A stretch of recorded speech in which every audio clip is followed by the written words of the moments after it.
Hi, I am Sally. Welcome to Nano Gardens, Sally's World.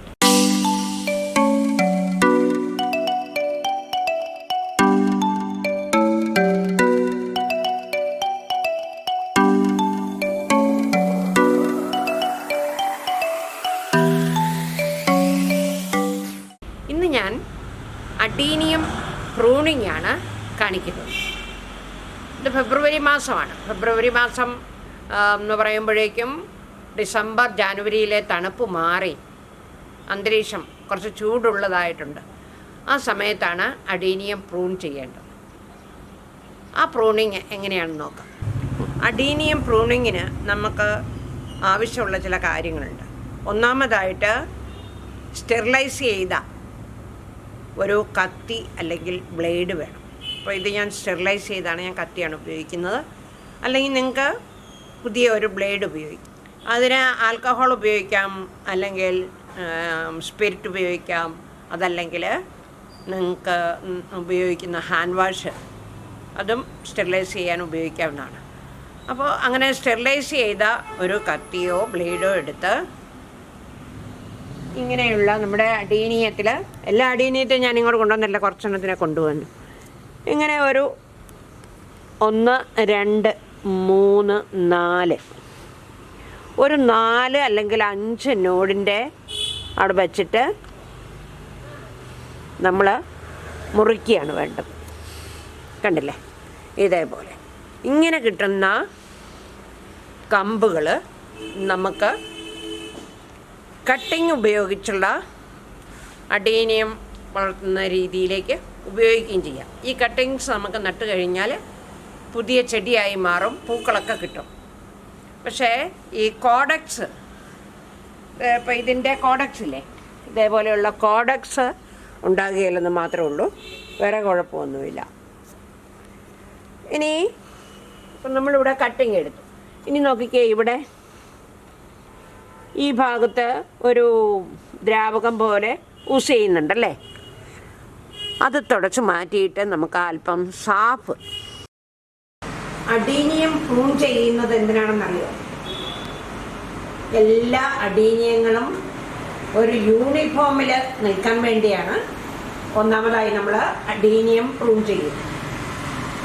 രണ്ടാമതായി, prune ചെയ്ത് കഴിയുമ്പോൾ ഓരോ കമ്പിൽ നിന്നും 2 3 പുതിയ മുകുളങ്ങൾ പൊട്ടിവരും. ഈ മുകുളങ്ങളൊക്കെ ശാഖകളായി തീരുകയും ധാരാളം പൂക്കൾ കിട്ടുകയും ചെയ്യും.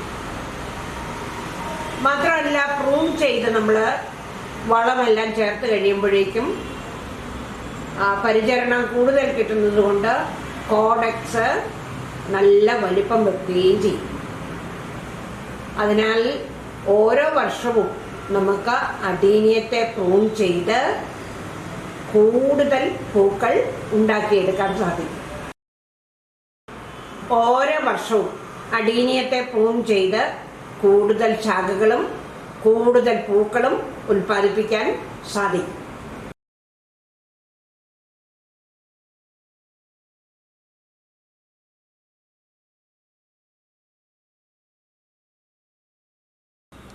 ഇവിടെ ധാരാളം ശാഖകളുണ്ട്, എങ്കിലും അതങ്ങോട്ട് കോല് പോലെ പോകുന്നത് കാരണം ഞാൻ ഇവിടെ വെച്ച് ഇതിനെ കട്ട് ചെയ്യാം.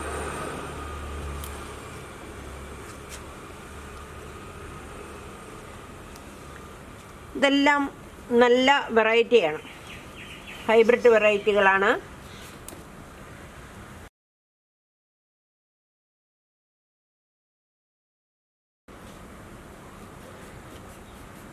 ട്രിപ്പിൾ പെറ്റലാണ്.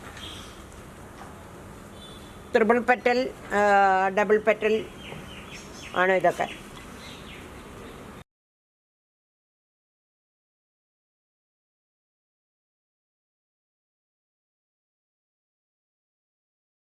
ഇപ്പം നമ്മൾ കട്ട് ചെയ്തല്ലോ. ഇനി നമ്മൾ ചെയ്യേണ്ടത് ഈ ഭാഗം ഒന്ന് തുടച്ചു കൊടുത്ത ശേഷം സാഫ് പുരട്ടുകയാണ് വേണ്ടത്. ഈ സാഫ് ഉപയോഗിക്കുന്നത് ഫംഗസ് രോഗങ്ങളൊക്കെ വരാതിരിക്കാൻ വേണ്ടിയാണ്. സാഫ് നല്ലൊരു ഫംഗിസൈഡാണ്. ഇനി നിങ്ങളുടെ വീട്ടിൽ സാഫ് ഇല്ലെങ്കിൽ നിങ്ങൾക്ക് കറുവാപ്പട്ട പൊടിച്ച് ആ പൊടി അല്പം ആ തണ്ടിൻ്റെ മുറിച്ച ഭാഗത്ത് തേച്ചാലും മതി. മറ്റു ചെടികൾക്കും സാഫ് അല്പം 1 ലിറ്റർ വെള്ളമെടുത്ത് അല്പം കലക്കി ചെടികളുടെ ചോട്ടിൽ ഇടയ്ക്കൊക്കെ ഒഴിച്ചു കൊടുക്കുന്നത് നല്ലതാണ്. ഈ കൺസിസ്റ്റൻസിയിൽ വേണം ഇത് ചാലിച്ചെടുക്കാൻ. അധികം വെള്ളമായി പോകരുത്, കട്ട കുടുങ്ങിയരുത്. കണ്ടില്ലേ? ഇനി നമ്മൾ വേണ്ടത് ഇതിൻ്റെ ഇവിടം ഇതേപോലെ തുടച്ചു കൊടുക്കുക. ഒരു ടിഷ്യൂ പേപ്പറോ അല്ലെങ്കിൽ നല്ല ഒരു തുണിയോ, വേറെ അഴുക്കുകളിൽ ഒന്നും ഇല്ലെന്ന് ഉറപ്പ് വരുത്തിയ ഒരു തുണി കൊണ്ട് വേണമെങ്കിൽ നിങ്ങൾക്ക് തുടയ്ക്കാം. കണ്ടില്ലേ?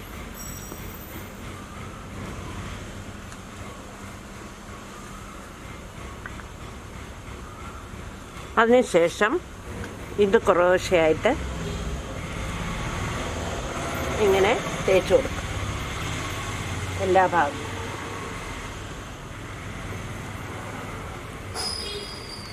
പ്രൂൺ ചെയ്ത ശേഷം ചെടിയെ തണലിലല്ല, വെയിലിൽ തന്നെയാണ് വെക്കേണ്ടത്.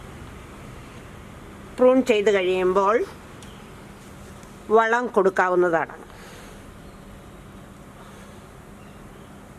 ആദ്യമായിട്ട് നമുക്ക് ജൈവവളം കൊടുക്കാം.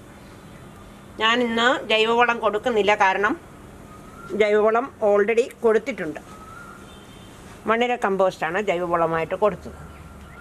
സാഫ് തേച്ച് കഴിഞ്ഞാൽ നിങ്ങൾക്ക് ചെടിക്ക് ജൈവവളം കൊടുക്കാവുന്നതാണ്.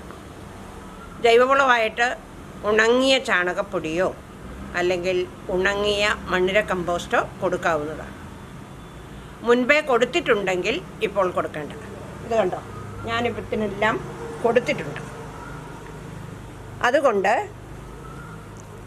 ഒരു 4 ദിവസം കഴിയുമ്പോൾ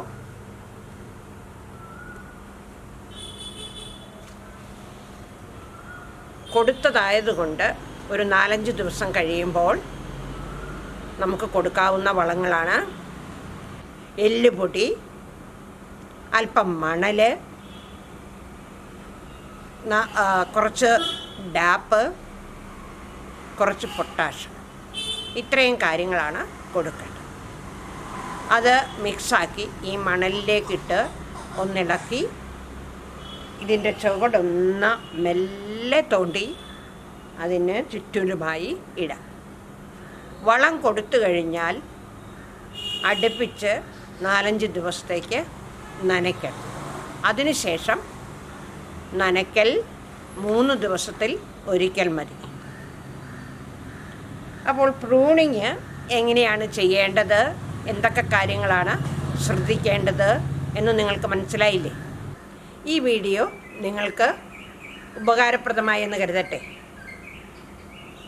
ഉപകാരപ്രദമായെങ്കിൽ ഒന്ന് ലൈക്ക് ചെയ്യുക, കൂട്ടുകാർക്കൊക്കെ ഒന്ന് ഷെയർ ചെയ്യുക. അതേപോലെ നിങ്ങളുടെ കമൻറ്റ് രേഖപ്പെടുത്തുക. സബ്സ്ക്രൈബ് ചെയ്യാതെ കാണുന്നവരുണ്ടെങ്കിൽ ഒന്ന് സബ്സ്ക്രൈബ് ചെയ്താൽ ഞാനിടുന്ന എല്ലാ വീഡിയോകളും നിങ്ങൾക്ക് കാണാൻ സാധിക്കും. Thank you for watching.